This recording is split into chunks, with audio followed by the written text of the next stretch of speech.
cinta bakumpul kawan sana sudaro iyo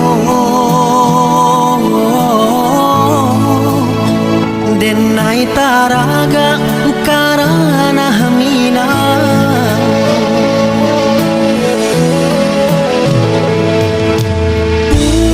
puasolah berlalu nan hari rayo katibo pulo takkan akan mande di kampung saluang jora bermain bau pulang iyo tanah mande kini kapulang.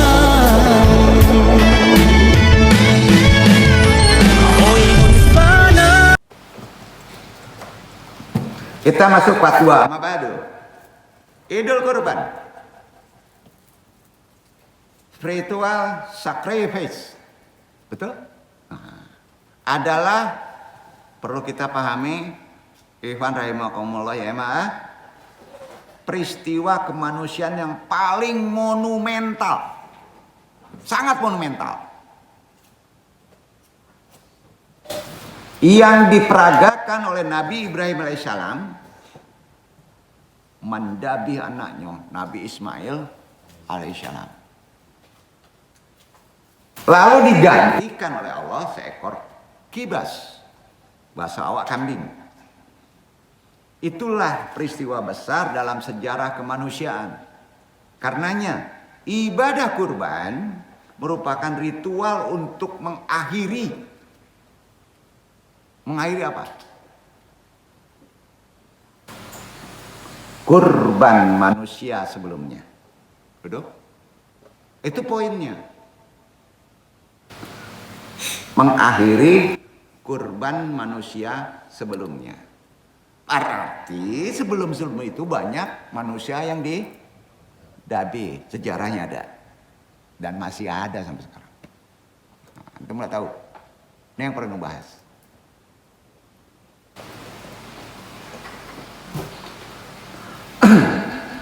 Human sacrifice dirubah oleh ajaran Islam kepada animal sacrifice. Sepakat? Dirubah, diganti manusia tadi menjadi hewan. Itu Islam. Itu poinnya. Nah, melihat dari sejarah para antropolog menemukan bukti-bukti ya, ritual sakrifasi manusia hampir di seluruh etnik dunia itu dipraktekkan. Dari Irak sekitar Kan'an, maka di sana terjadi penculikan bayi, sering terdengar. Tentu masa sudah jauh. Untuk dipersembahkan kepada dewa Baal. Sebelum agama Islam masuk. Jika dewa Baal murka, bayi-bayi berjatuhan mati misterius. Begitu kepercayaan mereka pada masa itu. Orang-orang Mesir setiap tahun bahkan wajib mempersembahkan seorang gadis cantik ke dalam sungai Nil. Ceburin aja tuh. Agar dewa Nil tidak murka yang menyebabkan banjir. Begitu juga kisah penyaliban Nabi Isa alaihissalam. Kristiani menyebutnya Yesus Kristus.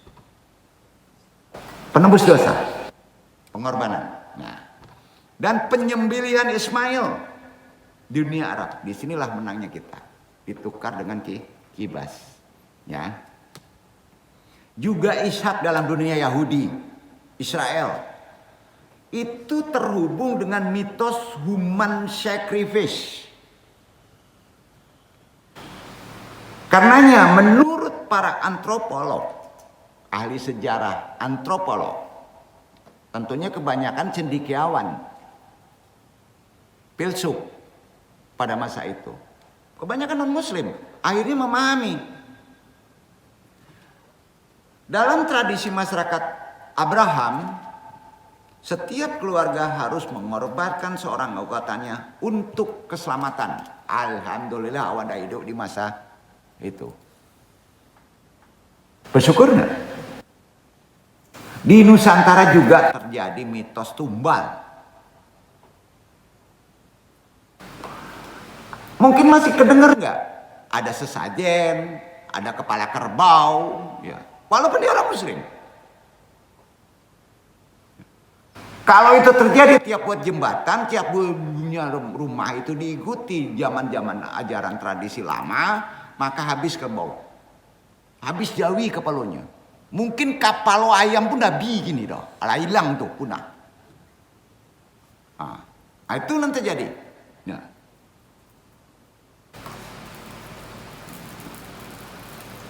Di Nusantara itu namanya tumbal.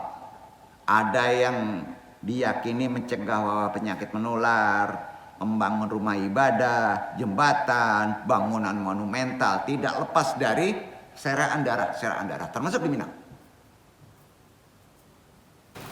Karena itu persyaratan yang diyakini. Juga yang paling sedih masih ada sekarang. Ngaji ilmu hitam. Persyaratan itu pasti memerlukan tumbal. Akan tetapi sekarang sejumlah etnik sakrifikasi manusia, ajaran Islam mengajarinya diganti hewan. Diganti hewan. Tentunya dengan syarat dan aturan yang ditentukan secara syariat. Betul kan? Dalam fikih Islam semuanya itu kalau di luar dari aturannya walaupun hewan, dari tuntunan syariat namanya tetap syirik. Maka perlu dipahami konsep kurban ini. Penggantian kurban manusia menjadi kurban hewan yang diperhatikan Nabi Ibrahim AS mengandung pesan agar manusia berhenti mengorbankan manusia sebagai subjek korban. Itu poinnya. Dalam perspektif Islam, peristiwa human sacrifice berganti menjadi animal sacrifice ini diabadikan, difirmankan oleh Allah. Ada yang tahu? Quran surat Asy-Syafa'at 102, 103, 104, 105. Iqra.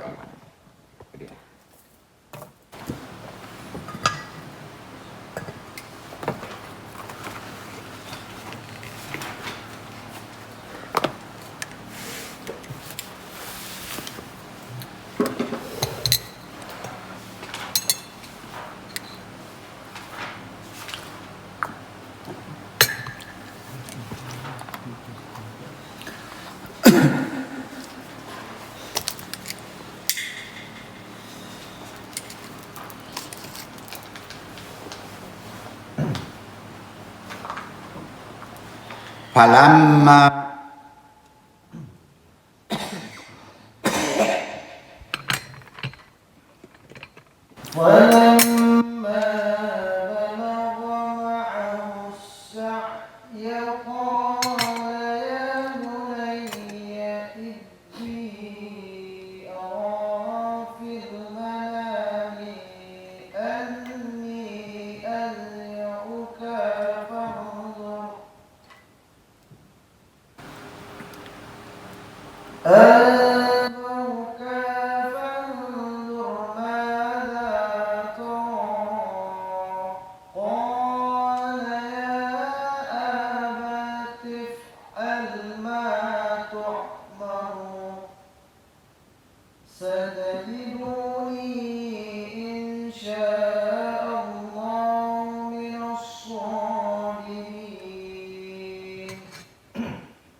صدقت الرؤيا إنا كذلك نجزي المحسنين.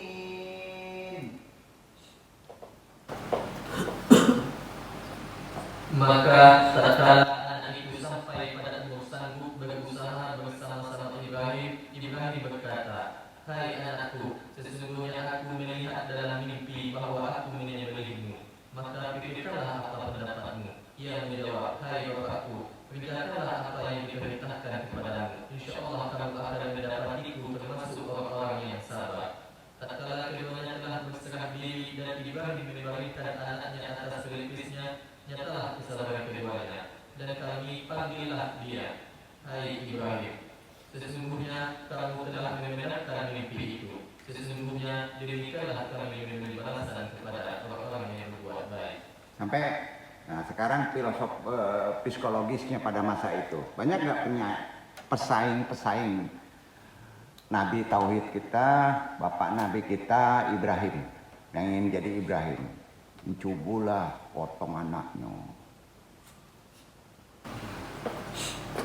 Kalau Nabi berhasil, DI-nya merasa jadi Nabi, berhasil nggak? Habilah itu bayi-bayi padusi di Arab. Itu maksudnya. Itu disebut jahi. Iya, karena kebodohan. Hati-hati, ada sangkut paut dengan kehidupan sekarang. Berhala itu diganti. Anak itu berhala. Banyak orang bawa anak. Lah, apanya presiden, anaknya ingin jadi presiden, nantu balau. Kok korban baru tahu. Nah, makanya pede saja, ikuti aturan Islam. Jadi lebih cenderung zaman sekarang itu ruhani, kesifatannya, sabarnya yang diambil. Maka diganti dengan Allah. Duduk itu. Itu maknanya kurban tadi. Simbolismenya. Secara filosofi human sacrifice itu kan didasarkan atas keyakinan setiap keluarga harus mengorbankan seorang anggota keluarga pada masa sebelum bisa masuk. Akhirnya dipraktekkan. Karena otaknya asbab, praktekin bener. Kira-kira ketangkep gak? Tuh. Dan itu masih terjadi nggak di kondisi-kondisi sekarang? Orang yang sifatnya berkelenik. Banyak juga ulama Islam yang seperti itu. Hati-hati, ada kurafat kalau kita tidak paham konsepnya. Makanya kurban itu sangat ini benar sekali sensitif. Kasus penyembelihan putra Ibrahim pernah juga dipahami dan itu diisyaratkan kejadiannya dalam Quran surat Al-An'am 6:137. Kalau ada 7, amalin tuh. Dibaca Iwan.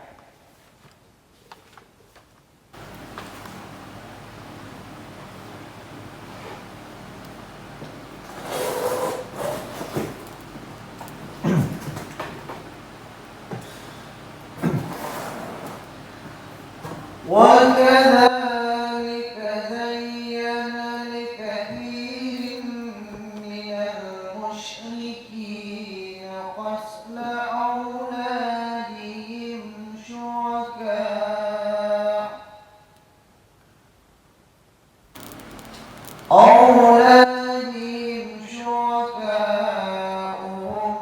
ليرضوهم وليلبسوا عليهم دينهم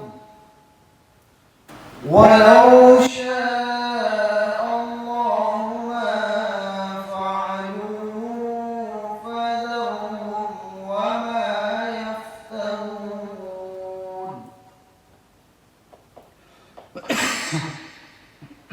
Dan demikianlah pemimpin-pemimpin mereka telah menjadikan kebanyakan dari orang-orang yang musyrik itu memandang baik membunuh anak-anak mereka untuk membinasakan mereka dan untuk mengaburkan bagi mereka agamanya. Dan kalau Allah menghendaki, niscaya mereka tidak mengerjakannya. Maka tinggalkanlah mereka dan apa yang mereka ada-adakan. Nah gitu. Ya itu jelas itu. Memang ini harus ditafsirkan secara lebih lebih cerdas ayat tadi. Itu sebabnya pada orang-orang Arab dulu ada sebuah prinsip di kalangan bangsa Arab yang dituangkan dalam sebuah syair. Prinsip ini jangan dipegang. Al-qabru khairu aris wadah bintil tiflat matlab syaraf. Kuburan adalah mempelai laki-laki paling baik. Dan penguburan bayi perempuan adalah tuntutan kehormatan. Maka tiap keluar bayi perempuan, aib untuk keluarganya. Dikubur hidup. Habis oleh ajaran Islam. Lama Nabi Muhammad SAW merubah prinsip tadi sampai diperangi. Ya. The grave is the bed, bridegroom, and the burial of go-getters is demanded by honor. Betul kan? Halo? Oh, itu dia. Karena itu, kelahiran bayi perempuan menjadi aib bagi keluarga. Hal ini diisyaratkan juga dari firman Allah. An-Nahl 16:58. Dibaca ikhwan.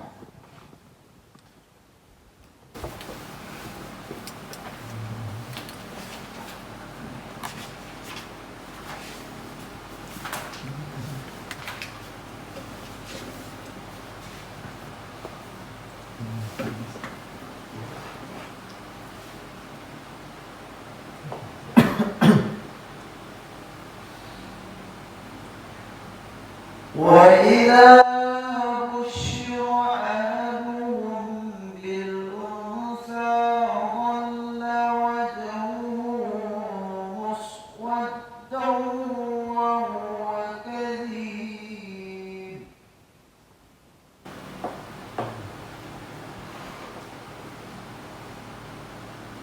Dan apabila seseorang dari mereka diberi kabar dengan kelahiran anak perempuan, hitamlah, merah padamlah mukanya, dan dia sangat marah. Nah, itu artinya sedih. Ya. Sedih banget kalau dapat anak perempuan ya. Nah, kubur hidup-hidup. Timbullah teori. Timbullah ide. Orang-orang modern nih, orang yang pintar-pintar nih. Ide human sacrifice, khususnya bayi perempuan. Dilakukan sebagai bentuk kontrol jumlah penduduk dalam masyarakat patriotik tradisional tuh. Kekhawatiran menimbulkan aib, misalnya melakukan perkawinan dengan laki-laki di bawah struktur kelas yang berbeda. Aib juga.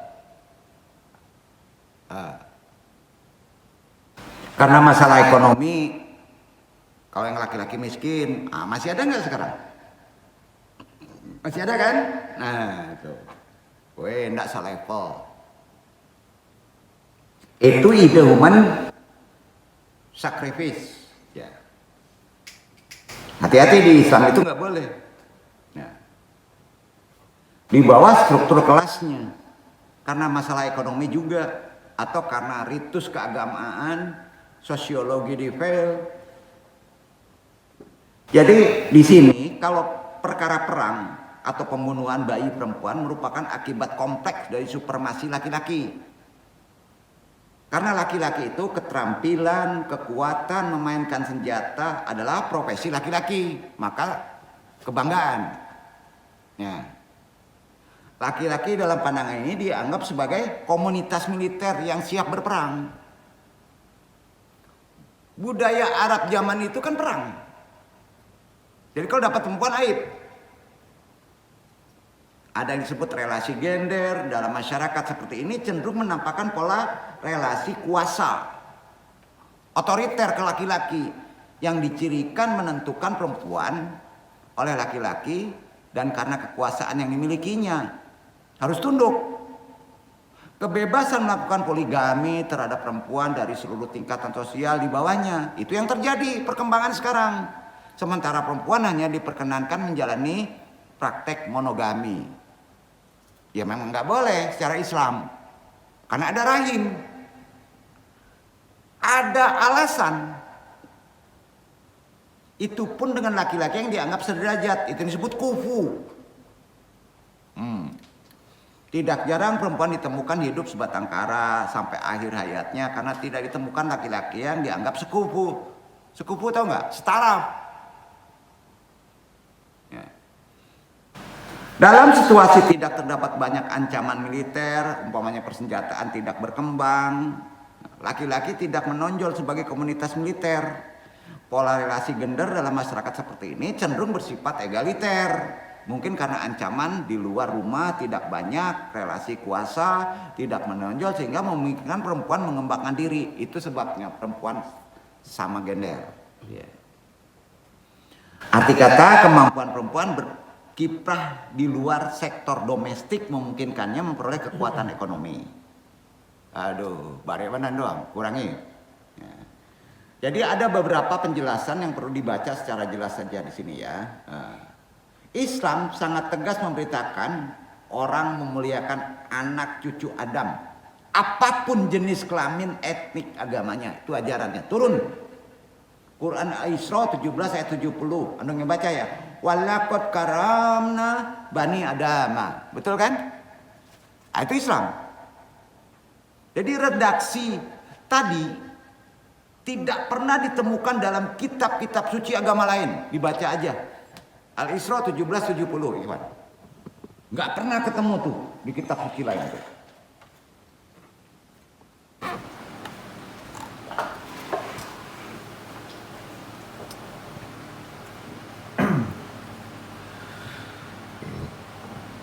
وَلَقَدْ كَرَّمْنَا بَنِي آدَمَ وَحَمَلْنَاهُمْ فِي الْبَرِّ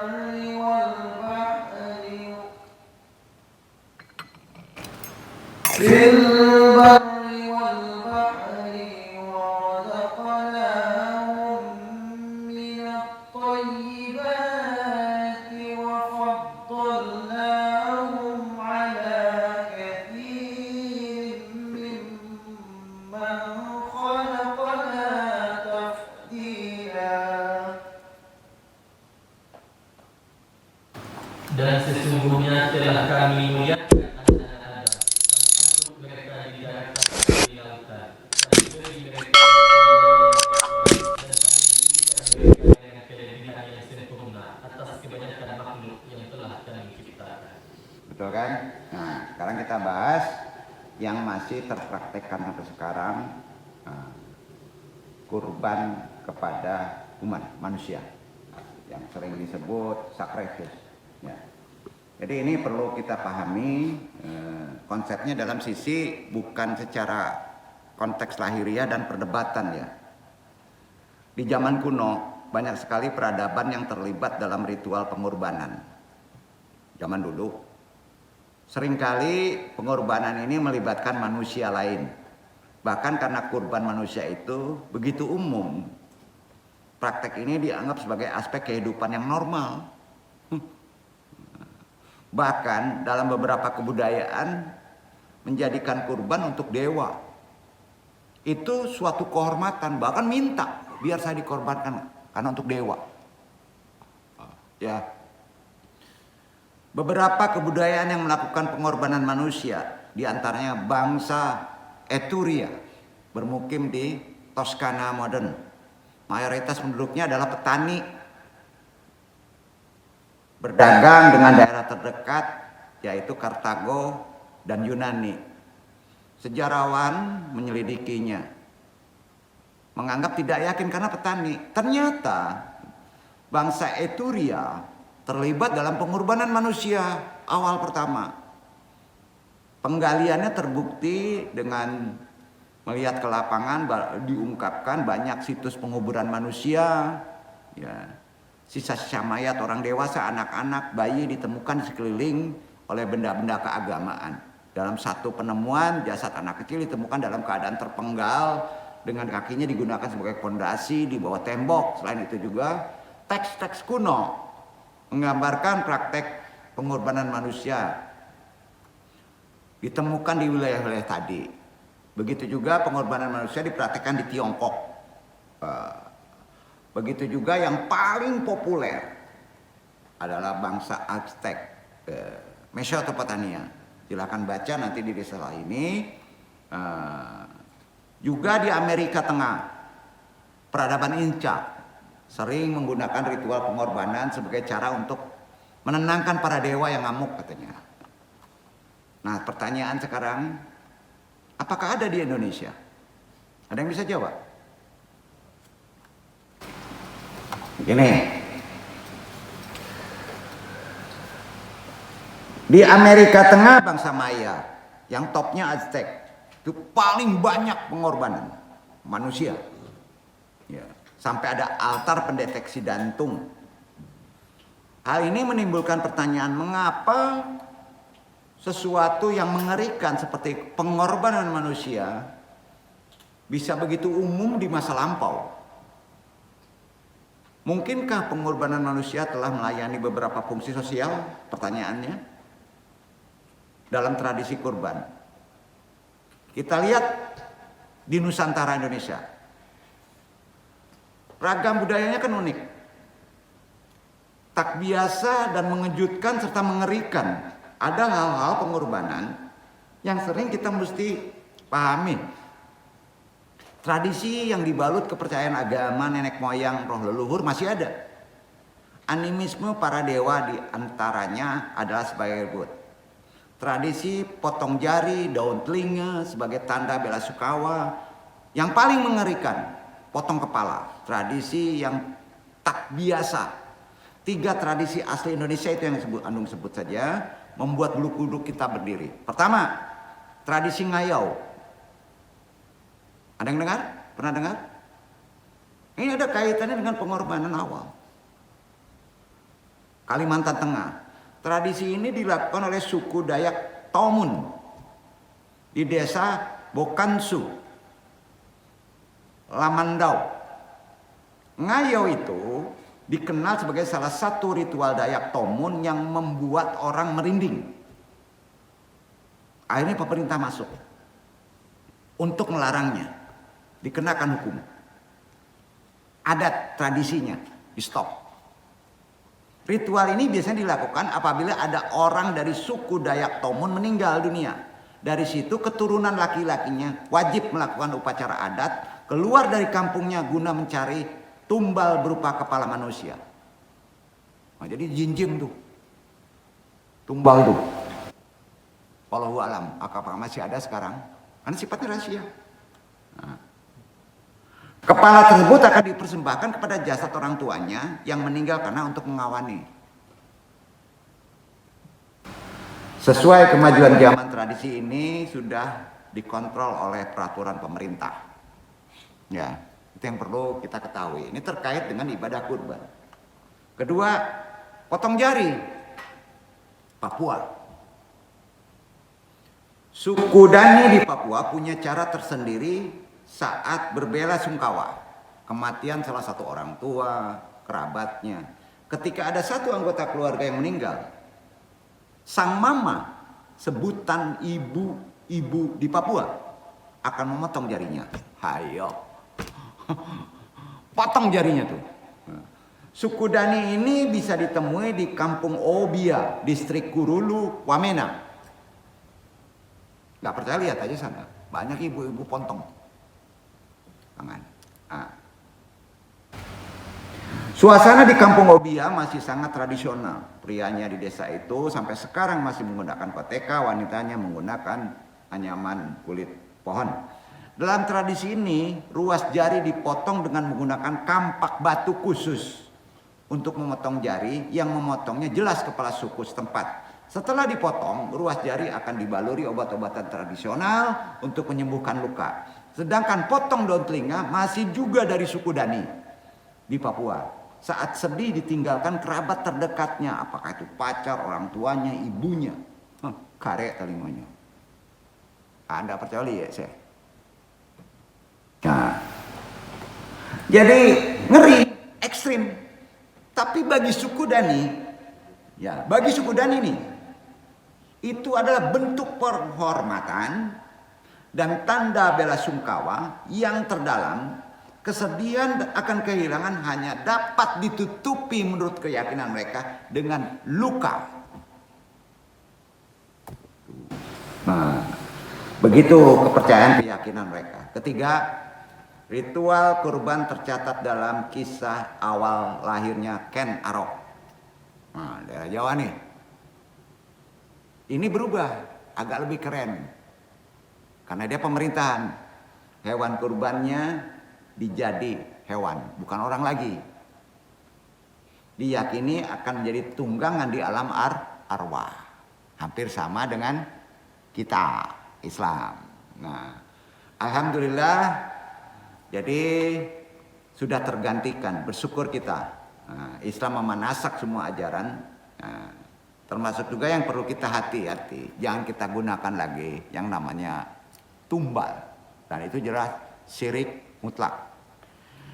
Wabillahi taufiq hidayah, mudah-mudahan kita paham setidaknya sejarah daripada ibadah kurban. Nah, dan apa kaitannya dengan sholawat sama-sama sebagai kendaraan. Billahi taufiq wal hidayah. Wassalamualaikum warahmatullahi wabarakatuh.